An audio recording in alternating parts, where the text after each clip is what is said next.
Assalamu alaikum wa rahmatullahi wa barakatuh. Welcome to another video.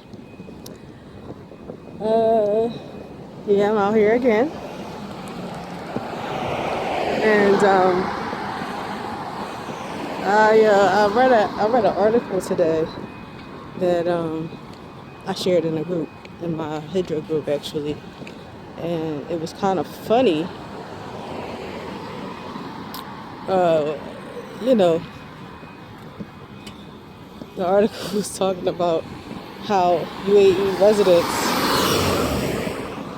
don't have much savings, right? Because they're spending their money like crazy. They're blowing through their budgets. They don't have a budget, as a matter of fact. And they're trying to live a lifestyle that they can't afford. And the author of the article, the writer, was saying that these people would not spend the way that they spend in the UAE. They wouldn't spend this kind of money back home, where they're from. So they were trying to give tips on, putting some of your money in a savings account and how to basically save money and not spend everything that you have. I guess to put money away for a rainy day or whatever. But my thoughts on it and how I see it is that these people are being taken care of. The ones who spend money in that way have housing allowance, and their children's school fees are being paid for. So back in their home countries, they would have to save money and be very careful on how they spend. They would have to be conscious and cautious because no one is helping you pay rent in your home country. I don't care what kind of job you have, they're not paying rent for you, nor are they paying for your children's education. That's strictly for expats. I did hear of America doing that for work that they brought, contract work that they brought into the country. You have construction companies that will sponsor outsourced workers or employees and house them and then pay them, a lower rate, lower salary on the construction sites, different construction companies. And then you have doctors who are brought over from, for example, Ukraine. I had a doctor, a gastroenterologist. He was from the Ukraine and was very well taken care of. He said his housing and schooling for his children. Well, schooling in America is free, so he didn't say how schooling, but he did say housing. That they pay for your housing if they bring you into the country, which makes sense. If you hire someone from outside, then you assume their responsibility.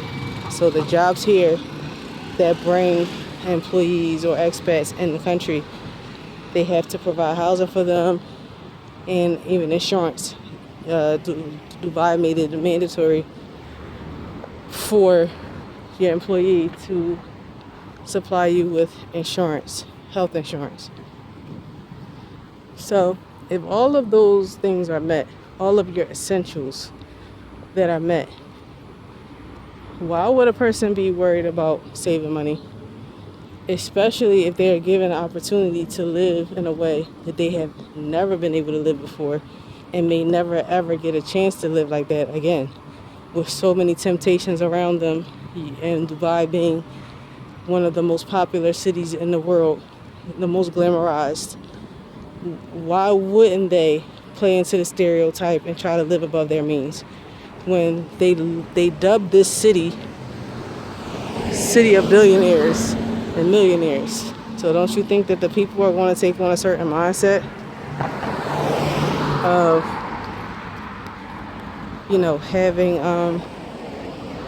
living up to that from pressures back home. Family members are like, oh yeah, you live in Dubai, let's try to live it up. You have to live up to a certain standard that's in everyone's mind. So in that article, the author, he said something about self-discipline. Yeah, he was saying that it comes down to self-discipline. It's bigger than self-discipline.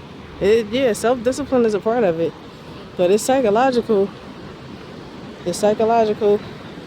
And you literally put people back in a teenager state, in the state they were in when they were teenagers. For those who were fortunate enough to not have to take care of the whole entire household at a young age, due to parents becoming ill or whatever.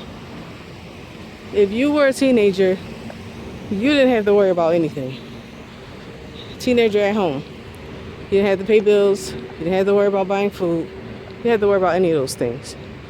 If you had a relatively, I'm not going to say normal. Yeah, a normal, in these days and times, a normal childhood or fortunate childhood. You don't have to, you never had to worry about that ever. So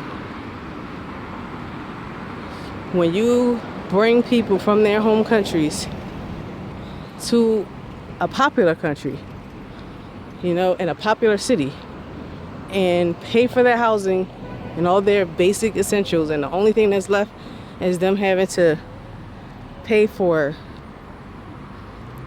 utilities and food, where do you think the rest of the money is going to go? They're not thinking about saving. Human beings are not that strong. We get influenced big time. When they're in their home countries, they're reminded of being more grounded, being more humble. But you even have their family members back in their home countries, encouraging them to live a certain way or expecting them to live a certain way. So it's bigger than just having self-discipline and people should be saving. No, not when you return them back to a teenager. They don't have to worry about anything. Housing is paid for, school fees are paid for. I have money to play with. We have money to play with, especially if the family owns a home. They own a house back where they come from. They're not going to save a dime. Why am I saving money? Why? I know I'm not going to stay here forever. This is how they think because they're expats and they work here. So they know they're not going to stay here forever. So that's why they spend the way that they do. And they want to enjoy themselves. And they can't do it back home. So it's a once-in-a-lifetime opportunity. They're not going to give it up. I stayed away from Dubai for 2 years. 2 years, just so I can think straight. So I can get my mind right. So I can make sure my intentions were correct.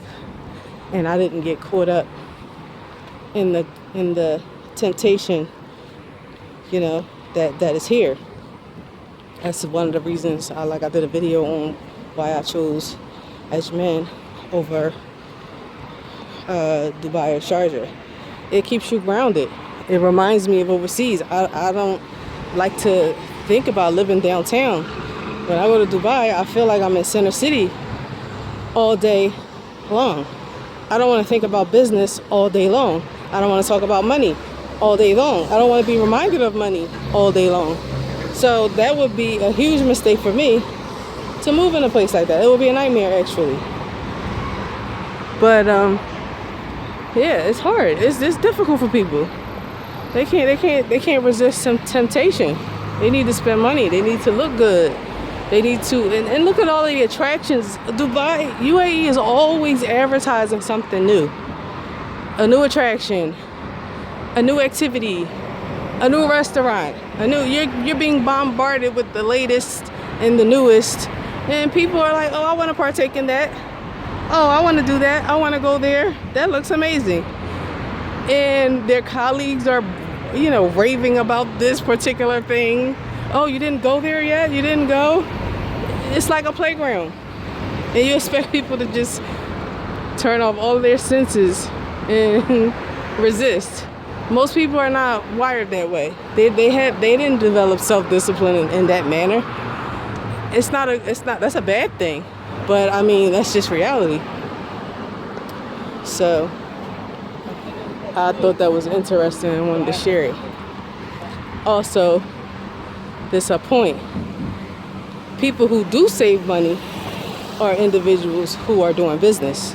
They have their own businesses, they have fees, they prioritize and make sure they save because they know they have to pay everything out of pocket. Those are the people who are actually conscious and prioritize. They don't spend beyond their means. They don't spend beyond their means at all, actually. They because if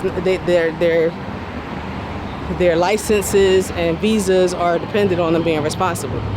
So it's a good thing to come in and be on your own because it makes you very conscious. You won't fall into that category of being, heedless and just spending until you can't spend anymore. Until your heart content. That you won't have that issue because you already know you have to pay for school, you have to pay for rent, you have to pay your licenses, you have to pay all the fees. You're very conscious when it's coming out of your pocket. And I noticed that the business world and the work world, they do not cross paths. The two different worlds existing next to each other. But yeah, tell me what you guys think about it. And also, you should know that inshallah, you all come here. It's a heads up and a caution, to maybe not fall into the same traps. So let me know what you think in the comment section. Thanks for tuning in, and I will see you in the next video, inshallah. Don't forget Hijrah, mandate sacrifice. Ma'as salama.